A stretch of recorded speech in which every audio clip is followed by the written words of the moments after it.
Blood donate ചെയ്യാനുള്ള Amala ഇൻസ്റ്റിറ്റ്യൂട്ടിൻ്റെ starting രജിസ്ട്രേഷനാണ്.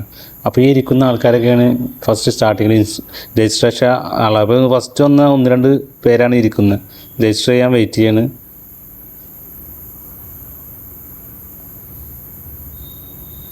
ഇതാണ് നല്ല രജിസ്ട്രേഷൻ്റെ സാറുമാരും മേഡങ്ങളൊക്കെ. ഇതും ഡൊണേറ്റ് ചെയ്യാൻ വന്ന ഇക്കാക്കാരാണ്.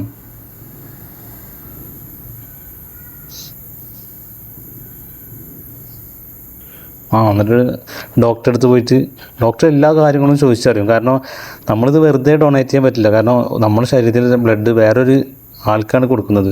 അപ്പോൾ അതിൻ്റെ എല്ലാ കാര്യങ്ങളും ചോദിച്ചറിഞ്ഞും ചെക്ക് ചെയ്തിട്ടൊക്കെയാണ് ബ്ലഡ് ഡൊണേറ്റ് ചെയ്യാൻ പറ്റുള്ളൂ. അത്രയും കെയർ ചെയ്യണം നമ്മൾ ഡൊണേറ്റ് ചെയ്യുമ്പോൾ. നമ്മൾ നല്ല ശ്രദ്ധിക്കേണ്ട ഒരു വ്യൂ ആണ്. അത്രയും അമല ഇൻസ്റ്റിറ്റ്യൂട്ടിൽ എല്ലാവരും നല്ല ക്യൂട്ടായിരുന്നു, നല്ല പെർഫോമൻസാണ്.